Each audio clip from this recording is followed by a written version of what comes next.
Amém. Voltamos também agora a mais um texto do livro do profeta Jeremias. Capítulo 17. Nós vamos ler a partir do verso 9. Vamos ver? Vamos ler aqui juntos? Todo mundo encontrou? Jeremias 17, 9. Amém?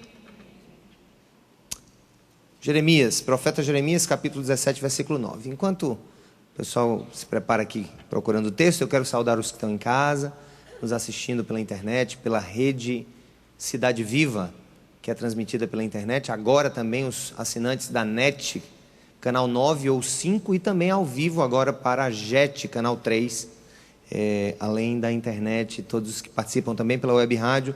Um grande abraço. Um abraço para aqueles que de vez em quando nos escrevem, nos mandam mensagens. Eu sei que há pessoas em Houston que nos ouvem, lá no Texas, também em Miami. Quero mandar um abraço para os irmãos que estão ali na Suíça, sempre nos ouvindo, na Alemanha também. E um abraço especial para aqueles que estão aqui no Brasil, em vários lugares do Brasil agora ligados. Nos dê a grata alegria de nos mandar um e-mail e dizer, olha, manda um e-mail agora para cidadeviva@cidadeviva.org e diga de onde você está nos ouvindo. cidadeviva@cidadeviva.org cidadeviva@cidadeviva.org, e nos diga onde é que você está, que é muito bom saber que esse sinal está chegando muito longe. Deus abençoe vocês aí. Deus abençoe os que estão nos ouvindo, os que estão atentos agora à nossa mensagem e ao que está acontecendo aqui. Jeremias capítulo 17, versículo 9. Todos acharam? Diz assim: o coração é mais enganoso que qualquer outra coisa, e sua doença é o que, queridos? Incurável. Quem é capaz de compreendê-lo? Eu sou o Senhor que sonda o coração, examina a mente, para recompensar a cada um de acordo com a sua conduta, de acordo com as suas obras.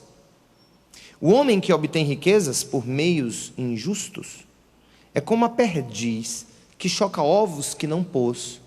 Quando a metade de sua vida tiver passado, elas o abandonarão. E no final, ele se revelará um tolo. Um trono glorioso, exaltado desde o início, é o lugar do nosso santuário. Ó Senhor, esperança de Israel, todos os que te abandonarem sofrerão vergonha. Aqueles que se desviarem de ti terão seus nomes escritos no pó, pois terão abandonado o Senhor, a fonte de água viva. Cura-me, Senhor, e serei curado.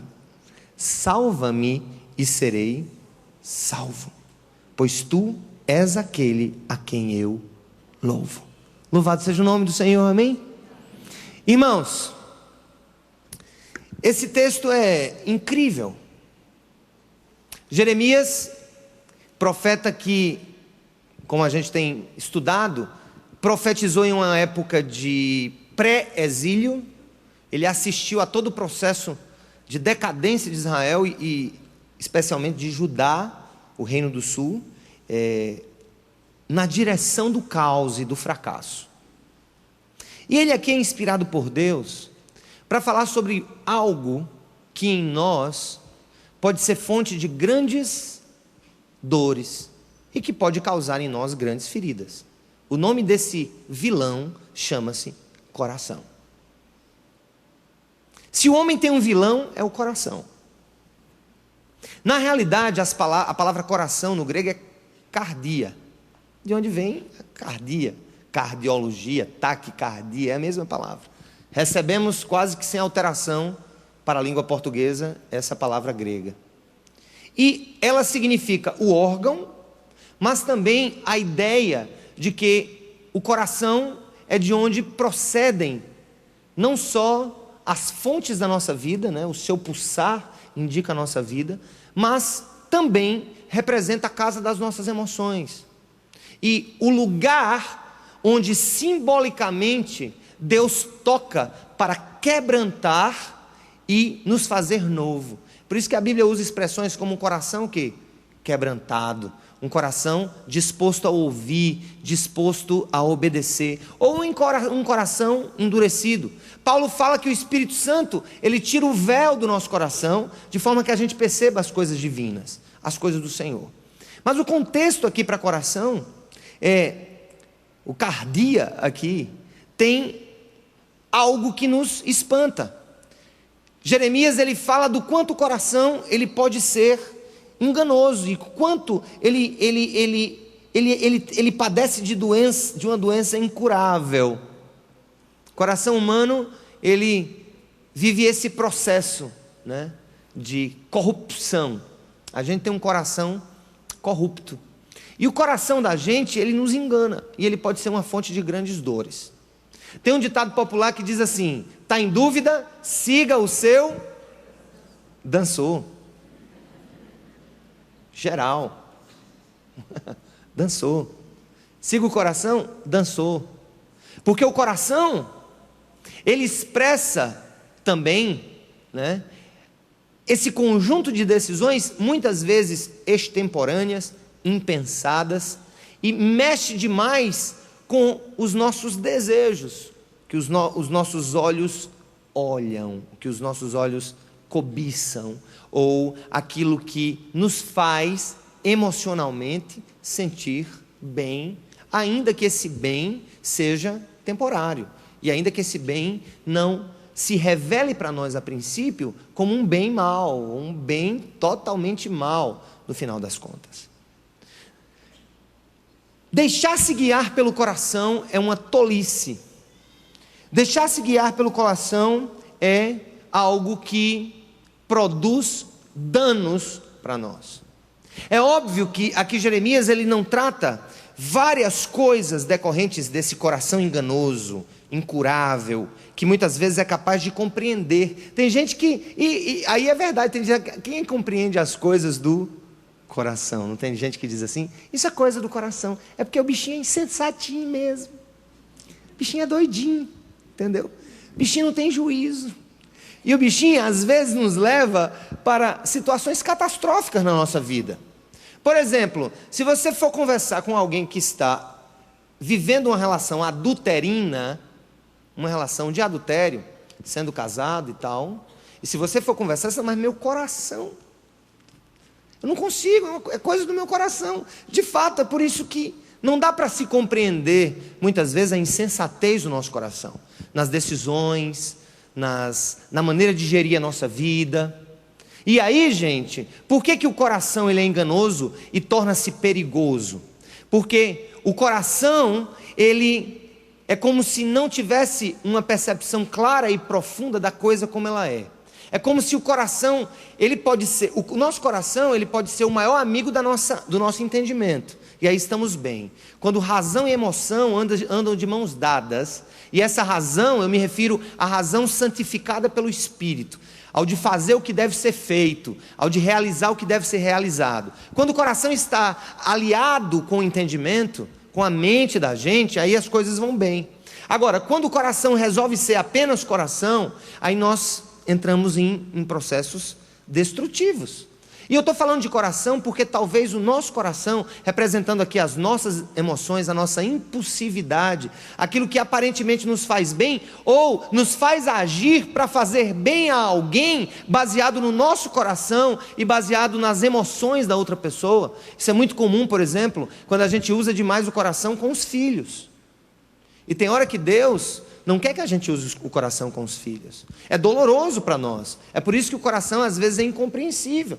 É um ser incompreensível. Quem é capaz de compreendê-lo? Disse Jeremias. Às vezes o não que você tem que dar é um não que é decorrente do entendimento. E é na mente que biblicamente, quando por exemplo Paulo fala em Romanos 12, que ele fala que nós precisamos ser o quê? transformados pela renovação do nosso entendimento, para que possamos experimentar a boa, perfeita e agradável vontade de Deus. Conhece essa passagem? Romanos 12, 1 e 2. Ele disse: não vos conformem com esse tempo, mas transformai-vos pela renovação da vossa mente, ou em algumas traduções, do vosso entendimento, para que possam experimentar qual seja a boa, perfeita e agradável vontade de Deus. Ou seja, biblicamente, a vontade de Deus, ela precisa ser balizada pelo entendimento, ainda que ela venha acompanhada da emoção. A emoção não pode ser o juiz das nossas condutas. A lágrima do outro não pode ser a juíza das nossas condutas, o que vai determinar as minhas ações ou as minhas decisões. E muita gente talvez aqui esteja sofrendo por decisões do coração. É no coração, como eu lhes falei também, que estão os nossos impulsos. A impulsividade da compra, a impulsividade, muitas vezes, o coração ferido, e ele torna-se talvez muitas vezes agressivo, e aquilo piora as dores. É por isso que Jeremias diz: o coração do homem é um bichinho doente. É doente, ele é incompreensível. E o ponto dessa noite, gente, eu quero caminhar hoje sobre 3 pontos muito básicos. Primeiro, a tolice de alguém que vive coordenado ou conduzido pelas coisas do coração. Segundo, as dores que isso produz, as frustrações que isso produz. E terceiro, que só Deus, de fato, pode trazer o equilíbrio entre um coração quebrantado e uma mente renovada e santificada, capazes de, em um processo de parceria, fazerem aquilo que Deus quer que a gente faça. Não é à toa que eu vou falar sobre isso domingo. Não perca, domingo eu creio que vai ser um dia muito especial. Eu vou falar sobre o texto em que perguntam a Jesus o que é preciso, né, qual é o mandamento mais importante. Ele diz: olha, ame ao Senhor teu Deus de todo o seu coração. O que mais? De toda a sua alma, de toda a sua mente e de todas as suas forças. E eu vou falar para vocês que no final das contas, uma vida equilibrada equilibra mente, alma, coração e todo o nosso potencial de vida juntos. Todas as suas forças, as suas habilidades, a capacidade de agir. Jesus está ali não apenas, gente, dizendo que nós precisamos ser totalmente dedicados a amá-lo, mas propositalmente a palavra do Senhor divide a nossa vida como que em categorias, para mostrar a necessidade de um equilíbrio entre todas essas categorias, para que a gente não se fira. E aí eu quero perguntar para você, não precisa me responder: quantos aqui não têm sofrido grandes feridas hoje por causa dos erros do coração? Mãe e pai, deixa eu dizer uma coisa para vocês, eu preciso falar muito sobre isso. Estou me preparando para escrever alguma coisa sobre criação de filhos. E os meus já passaram da primeira infância, eu acho que eu já tenho alguma coisa para dizer sobre pelo menos essa fase. E eu quero dizer uma coisa para vocês. Gente, é preciso um coração duro hoje, no sentido de fechado para os seus impulsos, para que nós não choremos amanhã com os nossos filhos. Às vezes a lágrima que não é enxugada hoje por algo que deliberadamente, guiado pelo Espírito, pela vontade de Deus, eu deixo de fazer, eu deixo de dar, ou eu deixo de permitir que se faça, porque lá na frente, uma lágrima que eu barro aqui, eu estou na realidade evitando que no futuro coisas piores possam vir a acontecer. O coração é muito perigoso. Cuidado com o seu coração. Cuidado com o seu coração na criação dos seus filhos. Cuidado com o seu coração nos seus relacionamentos. Cuidado com o coração quando você conhecer um rapaz. E aí eu fico vendo, às vezes, aquele compromisso de ter que casar, de ter que casar, de ter que casar. E tem muitas meninas e muitos rapazes entrando em relacionamentos meramente por aquele impulso do coração, por todas aquelas pressões, e tem sofrido demais. E eu vou mais longe. Cuidado com o coração, quando as coisas se referem ao reino de Deus. Agora eu quero pegar um pouco mais pesado. Muitas vezes, a fé cristã, se nós não tomarmos cuidado, ela pode nos transformar em pessoas extremamente emocionais. Nós passamos a ser guiados pelas nossas emoções. Não porque fulano disse isso, porque cicrano veio com a profecia e me disse aquilo. Não porque está acontecendo isso, aquilo, outro. Não porque Deus fez ali alguma coisa ou falou alguma coisa, tudo bem. Recebe guarda, mas torna-te bereano. Eu fico pensando que quando Paulo de Tarso foi à cidade de Bereia, começou a pregar o evangelho, que é a boa nova, e era novo para eles, porque eles só conheciam o Velho Testamento. Quando Paulo chega lá e vai pregar sobre Jesus e o evangelho, eles têm o quê? Eles passam por um estado de proteção. Eles protegem as emoções ali de uma certa maneira, eles protegem o coração e dizem: não, nós vamos verificar na Bíblia se o que você está dizendo tem cabimento. Nós não vamos nos deixar levar apenas pela boa nova, porque a boa nova tem uma base eterna. A boa nova teria que ter para eles uma explicação. Gente, proteja o coração, porque o seu coração é enganoso. Quando eu digo proteger o seu coração, proteger as suas emoções, não é ser alguém que tem medo de deixar que os impulsos, ou que a alegria produzida pelo coração, ou as emoções venham à tona. Não, mas torne sempre o seu coração prisioneiro. Deixe-o prisioneiro do Senhor, não prisioneiro de você, porque você e o seu coração se parecem muito, não tem nenhum juízo. Eu também.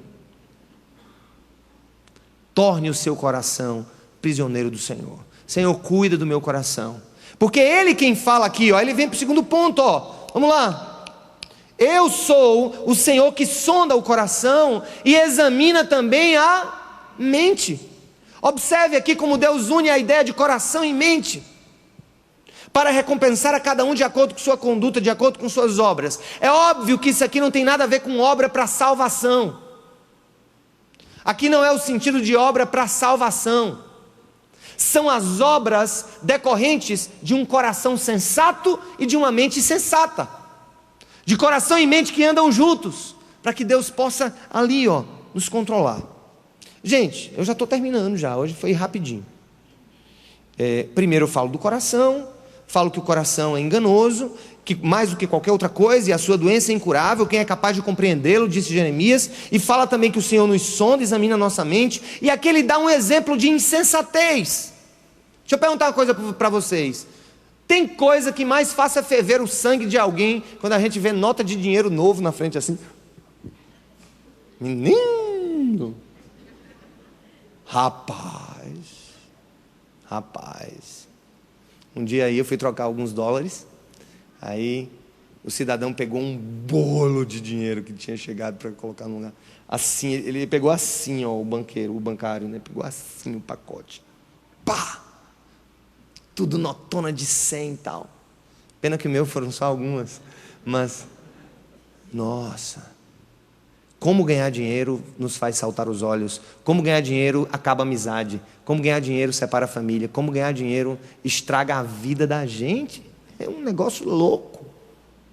Como querer dinheiro é a raiz de todos os males. Não é o mal. O dinheiro não é o mal em si, mas ele é uma raiz.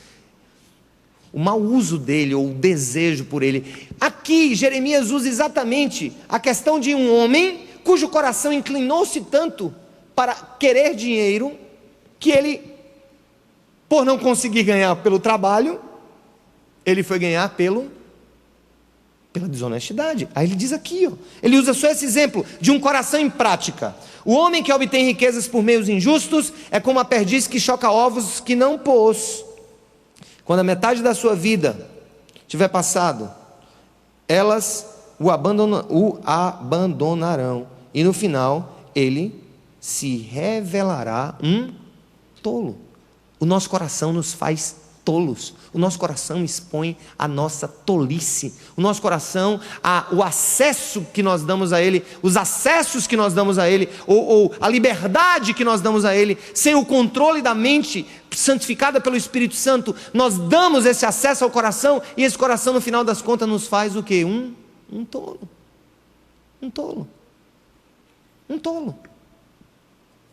Quando a gente deixa que o coração da gente nos envolva, por exemplo, em confusão, em briga, em discussão, depois a gente para e diz: o bobão que fui eu. Quando o nosso coração é usado, sabe, muitas vezes na ira, para brigar com o nosso cônjuge ou com os filhos, e quando passa o tempo: eu fiz isso? Não, bobão, foi o teu coração. O problema é que tu és um cúmplice direto dele, porque tu deixaste que ele agisse da maneira que ele agiu. Gente, eu quero falar sobre isso, eu preciso falar sobre isso, porque nós somos a geração e nós vivemos o momento chamado hedonismo. O que é hedonismo? Hedonismo é um valor, não é um momento na realidade. O momento é o momento que nós vivemos, pós-modernidade, modernidade tardia.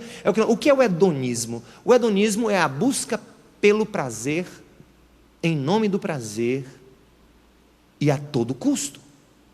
Essa é a nossa sociedade, o mundo que nós vivemos, os nossos filhos vivem resquícios dessa sociedade hedonista. Por quê? Porque eu preciso satisfazer o meu prazer, o meu desejo, o meu coração. Nós vivemos esse tempo, é perigoso. O coração da gente, mesmo no corpo de Cristo, tem nos feito fazer tolices e nos expõe como tolos. E no final, que é a temática da cruz, é a temática que nos reporta para o que Jesus fez por nós, e ele diz assim no final, no versículo 14, quem está aí? Quem está com a Bíblia aberta? Jeremias, versículo 14, capítulo 17. Cura-me, Senhor, e serei o quê? Curado. Salva-me e serei salvo, pois Tu és aquele a quem eu louvo. Eu não entendo porque Jeremias diz, cura-me, Senhor, e serei curado. Eu creio que, no final das contas, ele quer dizer que a cura verdadeira, de uma maneira ou de outra, tem que vir do Senhor. Deixa eu perguntar uma coisa para você. Do que valem tantas curas e tantas coisas no nosso corpo, se a nossa alma e se o nosso coração não for curado? Jeremias está pedindo que Deus cure o que dele aqui? Qual é o contexto? Que cure o quê? Cardia. Cura o meu coração. Cura o meu coração, porque se Tu curares o meu coração, eu serei curado. Cura-me, se Tu me curares, eu serei curado. Gente, aí vem uma grande questão, e aí entra a cruz. O homem não pode curar-se a si mesmo. Deus teve que ferir o Seu Filho para nos curar. Deus teve que matar o Seu Filho para nos salvar. Aleluia por isso. Deus teve que levar o Filho à cruz para poder nos levar para os céus. E nesse contexto, igreja amada, igreja querida, nós vemos que o que Jeremias quer nos dizer nessa hora é que nós precisamos, de fato e exclusivamente, da cura que vem do Senhor. Mas Senhor, cura o nosso coração. Se eu perguntar assim, quantos diante dessa exposição tem algo no coração a ser curado por Deus?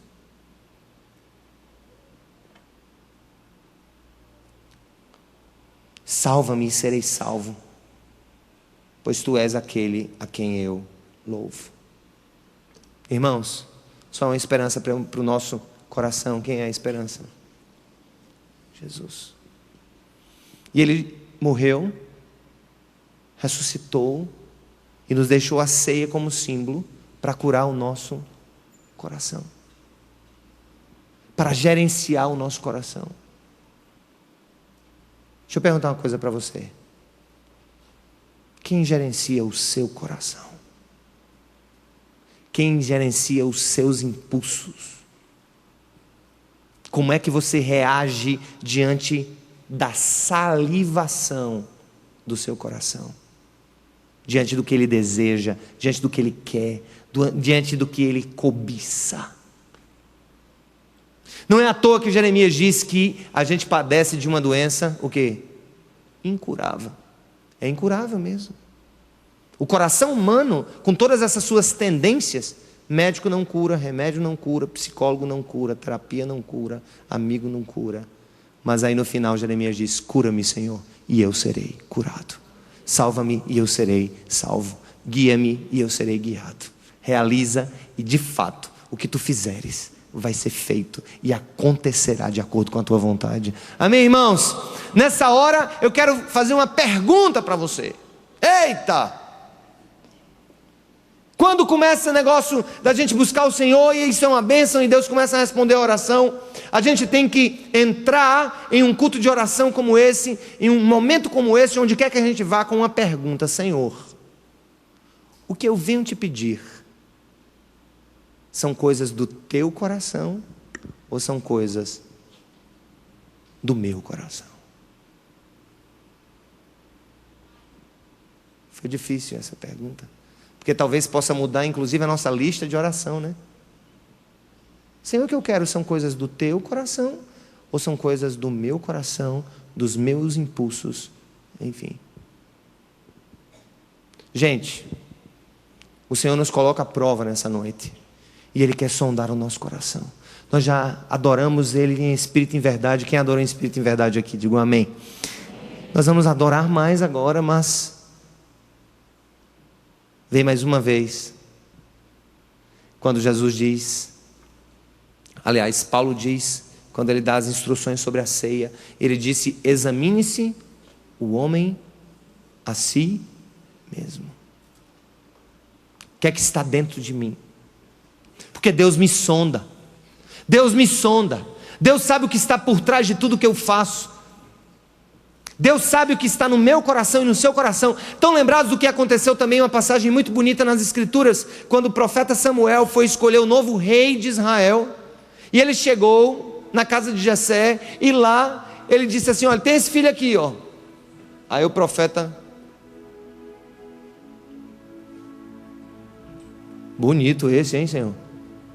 Alto. Esse deve ser o rei de Israel. E o Espírito Santo disse para ele: Samuel, Samuel, o que o homem vê não importa.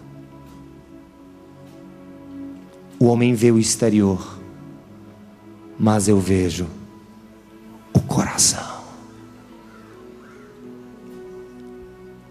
Eu vou lhe dar uma palavra bem rápida para a gente orar.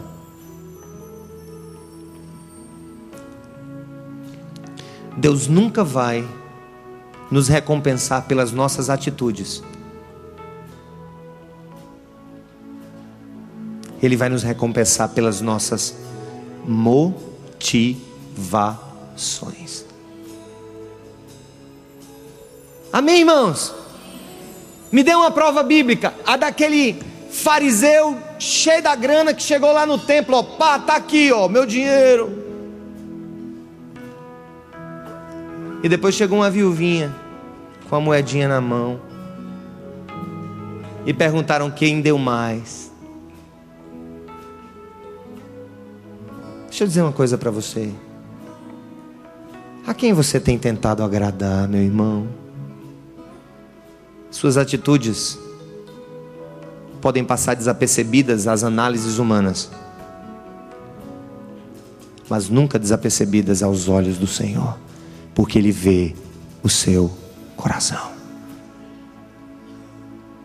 Ele sabe por que você se aproxima de alguém para abraçar e dizer: oi, meu irmão, que bom lhe ver.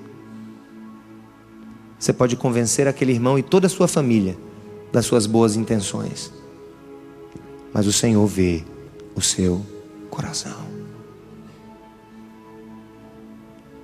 Talvez você possa pensar assim: que legal, Deus me deu essa posição ou esse lugar e eu estou ministrando, eu estou fazendo isso e aquilo, que legal, as pessoas estão gostando.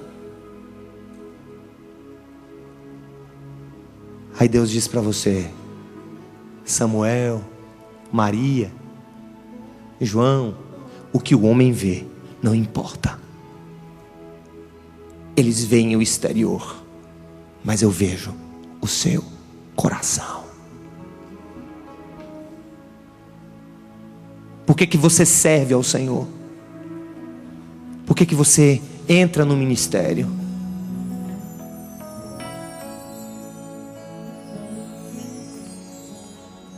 Talvez todos olhem e digam: poxa, que ministro, que cantor, que tecladista, que pregador, que homem, que empresário, que amigo. Samuel,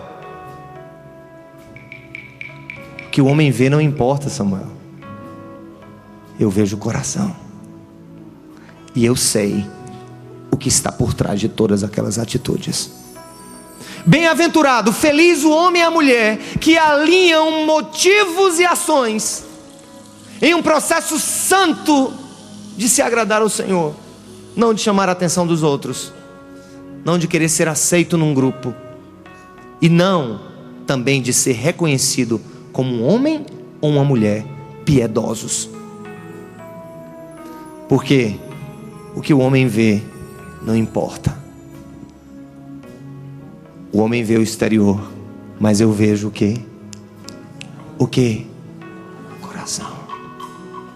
Para a gente tomar parte nessa mesa, lembre-se, o que está em jogo é o coração. Amém? O que está em jogo nessa mesa é o que, gente? Coração.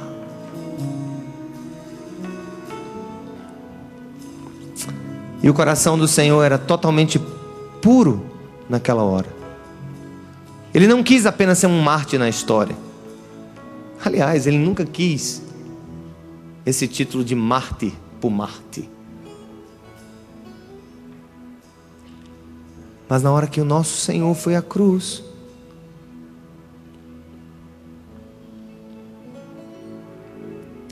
ele foi porque no coração dele havia algo muito especial.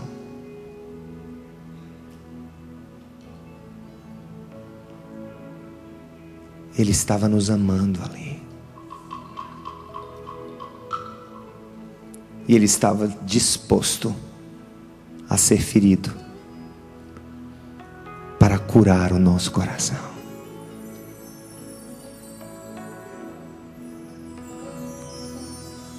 Ferido para curar o nosso coração. Paizinho, nós glorificamos o Teu nome nessa hora, Senhor. Nós Te bendizemos tanto por Tua palavra.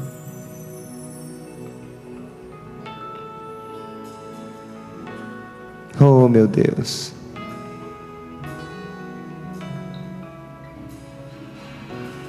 Precisamos tanto de um coração novinho,